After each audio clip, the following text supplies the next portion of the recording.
I really want you to be able to see exactly what's happening, so can I borrow the water? Can you just actually empty that out for me? I'm going to put some of the oil inside the bottle.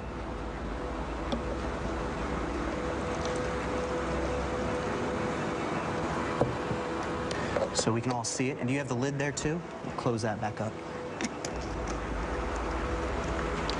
Now I know this sounds crazy, but I'm actually going to try to bring the oil to life. But I'll show you what I mean. Now.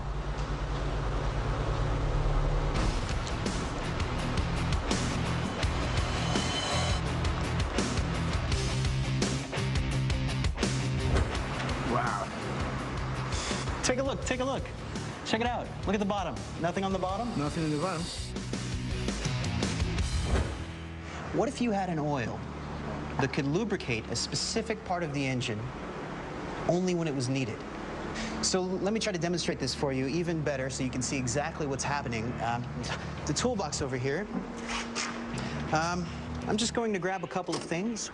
We're going to pretend that these are parts of our engine. So we've got a bungee cord, we've got a level, and we've got a wrench. So I'm going to pour some of this out. Come a little closer. Come alive. Wow. Now, assuming these are parts of our engine, let's say we needed one of them to be lubricated. Name one of these parts. We got the wrench, the cord, the level. The wrench. I'm going to try to get the oil to move just to the wrench. Watch.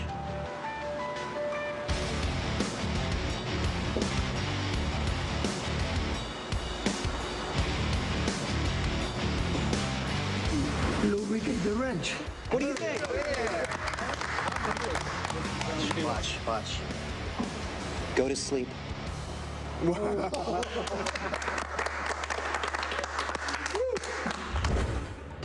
Coming alive, and one point he say, okay, done, go to sleep, and they all sleep. Of course, the truth is that this oil isn't intelligent. It's been specially mixed before the trick.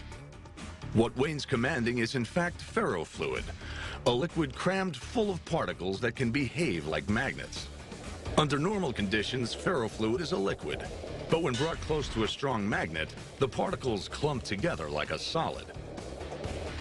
Wayne's ferrofluid was being secretly controlled by some extra strong magnets hidden beneath the table. If you actually put this so-called dream product in your car, the fact it's made of water and metal particles would be hugely destructive, causing rust, friction, and overheating. I could see on their faces, several of them thought it was real. They kind of stepped back as the thing was moving, which, it's just wonderful. It's awesome. That was good. Ben is on the streets of Warsaw, Poland, looking for some liars. Because he's mixed up a chemical cocktail to create a surprisingly accurate lie detector. I'm here today because I have a brand new lie detector. Yeah, this is the special liquid. Okay. Can you hold your hand out for me? Excellent, put your other hand on top of it, perfect. If he lies, that liquid changes colour. Stop. You're getting excited already. Nothing's happened yet, Olga, but I like your enthusiasm, that's good. Now, question number one, are we in Poland? Yes, we are. Okay. Correct. Good. Have you ever gone 1 week without a shower? No. Correct. My God. According to our lie detector, you have gone more than 1 week without a shower. Yeah, it's very dark, probably 2 or 3 weeks.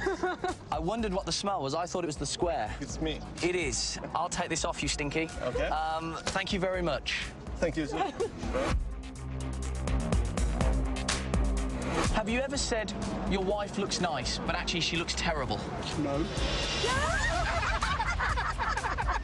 Is your wife the most beautiful woman in the world? Yeah. Are you sure? Yeah.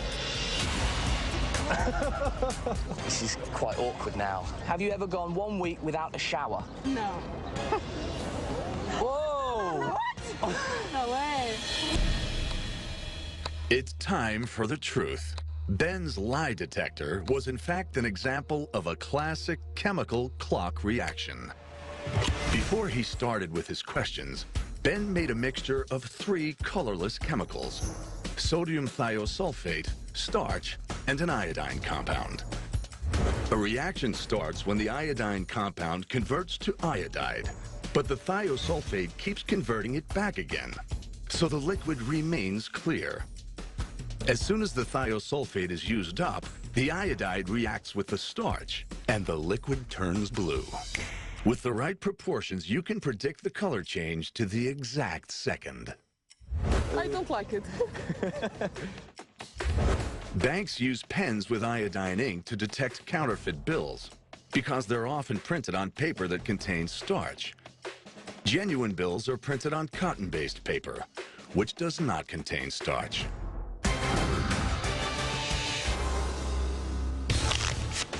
No, it's not. Gravity is not a strong force, dude. Yes, it is. Gravity pulled everything together and created the universe. What does it matter anyway, dude? We're magicians.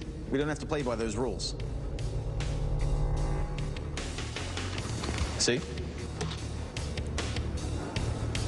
That's pretty cool. It's awesome, right? Through science, that knowledge is power.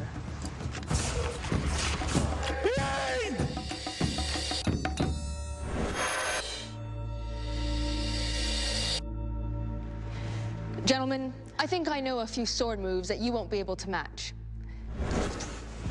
The challenge is this: to see how many grains of rice you can lift up using just your sword. We'll start with you, Mr. Red Belt, and see how many grains of rice you can lift up using just the sword. Nice and easy, take your time. Look at that.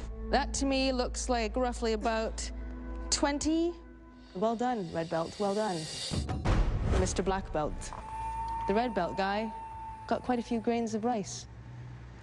Pick up your sword. Let's see how many you can pick up. Good technique, excellent. Look at this. This is amazing. He only has 5, 6, 7 little bits of rice. What a shame you didn't beat the Red Belt guy. You accept the challenge? I do. You may take your sword on your own time. It's just rice. It's just rice. Ooh, a little bit shaky, a little bit shaky. Look at, oh, that's not bad. That is not bad. I think that's only about 15. You call yourself a black belt. You are the sensei. I am indeed. Pick up your sword. I've been doing Aikido for 30 years, and I don't like following the rules. Uh-oh. Come on. I have a plan. He's got a plan.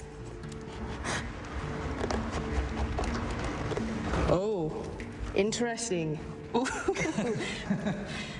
Sensei, you've gone wrong. It's all right, we won't tell anybody. Now I have a different technique.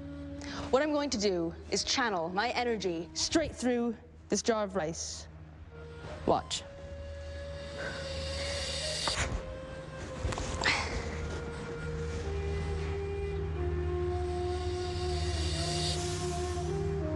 You see that?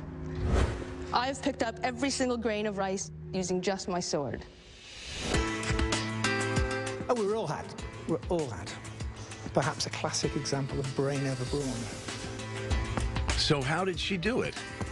Billy's jar contained more rice than the others, so when she pushed the sword in, the rice was tightly packed around it. As Billy lifted the sword, there were 2 forces acting on the rice jar: gravity pulling the rice jar down, and her muscles pulling the sword up. The friction between the sword and the hard-packed rice bound them together, allowing the jar to be lifted, and so defeating the force of gravity. Next time I need to pick up a jar of rice, I'll just know how to do it. So you live and learn every day.